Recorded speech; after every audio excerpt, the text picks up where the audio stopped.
Settle squabbles with the goggles, battle like full throttle. Bugs to gobble, don't have to ask. She puts on the mask to face each task. Ready to face an attack, won't come in last.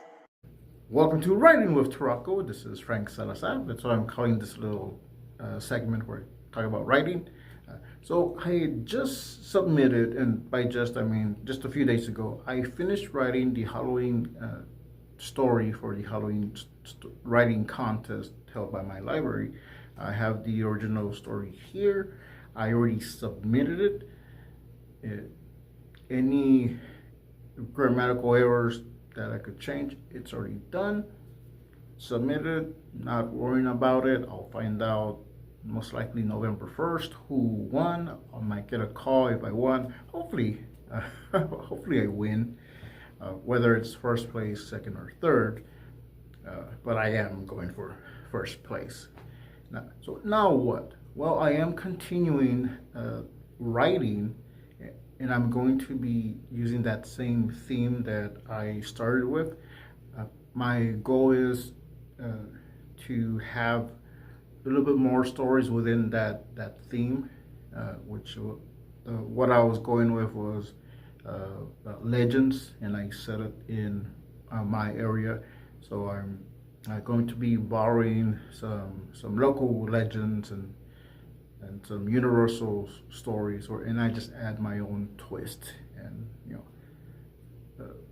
I'll go into that later on. I'm still working on it. I already started a few things. But what about that particular story? Well, that version is done, but later on I might edit and add on to it. But what I'm doing right now, because it is Halloween and I do like being dramatic, is that I have the original story here, and I printed out what was submitted the way they asked for. I also printed out a copy where I changed the font and I changed the size, so it actually comes out to 8 pages, and here it is. So it has a handwriting font because I want this to look like an old, aged, weathered journal that has been found. So this is the process of me doing that, and at the end I'll show you the finished product. I have the original story written here in my notebook. I did write 3 pages, and once I formatted, transcribed it the way that the library asked for, it came out to 4 pages, which is what I originally wanted. But I also did a version where I changed the font style and the font size, and that gave me 8 pages. And these are the pages that I'm aging using some very watered down coffee and some tea mixed in. I'm making it look like these are very old pages. It's an old journal that has been discovered. That's the look that I'm going for. I did have 3 baking pans, so I was able to do 3 sheets at a time. I did print out 2 sets of copies of this version, the handwritten version, and I did make 2 different sets. So it is 2 journals that I'm making. It's the same story, but this version right here that I'm showing came out extra crispy. I call this the Scorned edition. I do like how it came out. It looks extra aged. Like this particular version has been through a lot. Has it been through a fire? I don't know. Now, after I finish my pages, and this is the one that I did first, so these are a little lighter, I made a cover using cardboard and some sheets of paper, and I glued everything together, and I stapled the pages in there by the spine, and the extra sheet that I put on the spine covers up some of the staples. And for this version, I'm using foam board for the cover, for the actual cover, what you'll be seeing at the end of this video. So these are sheets of foam board that I cut from a larger sheet.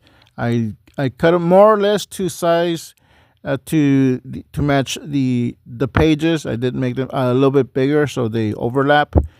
And one of these had a cut at the corner, which I just used it as, it's part of the book. It's part of the damage that this book has gone through. So I'm going to be painting this. I'll be using a little bit of green, a little bit of brown and black, and I'm just gonna mix it and see how it turns out.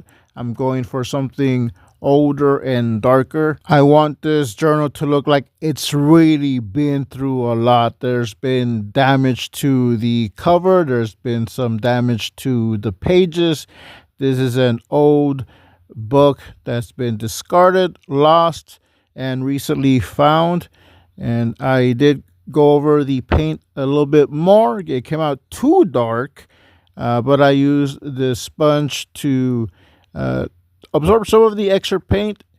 And with the green side, I went over it and made it look a little bit more greedy. Like I said, I am going for a very distressed look for this journal.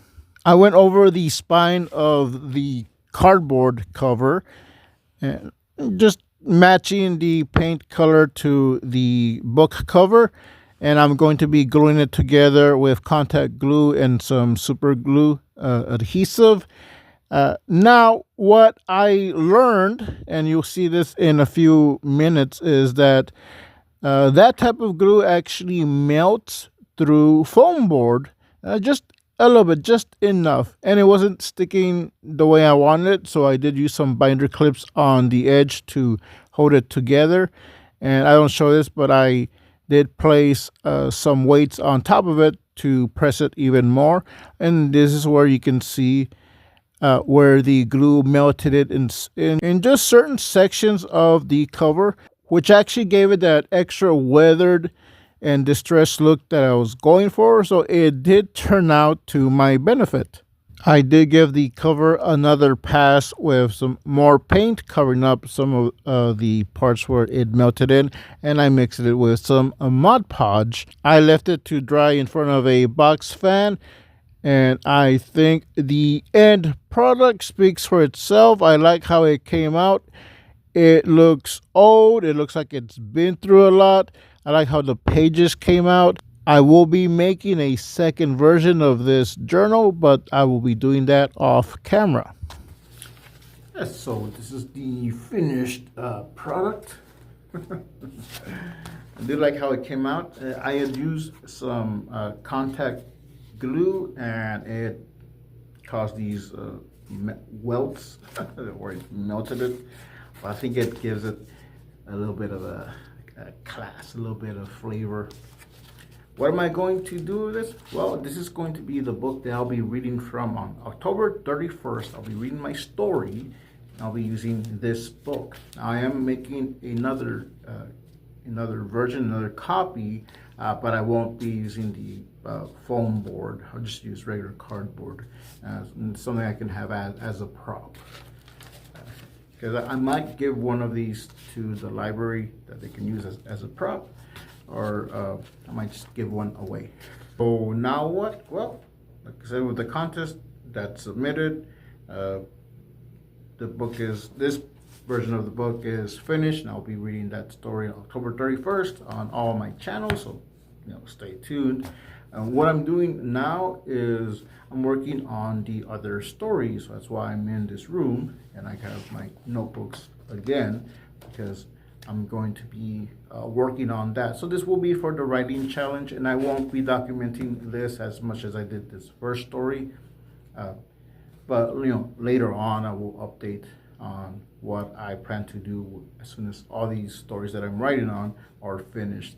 I'm thinking I might do at least 4 stories in total, 4 short stories, but we'll see. That might change, so I will be doing a lot of editing after that. So this is probably gonna be one of the last, and not the last, videos where I talk about writing this story, because this is done, and I don't plan on doing other videos documenting what I'm writing. But I'll probably will do a video at the end of the writing challenge that I'm a part of right now, just saying that what I did. So the videos will resume being what they usually are on, depending on which channel you're watching. So this has been Frank Salazar, and we'll see you next time. Thanks for She watching. settles squabbles with the goggles, battle like full throttle. Bugs to gobble, don't have to ask. She puts on the mask to face each task, ready to face an attack, won't come in last. Stay creative and check out my Instagram for updates.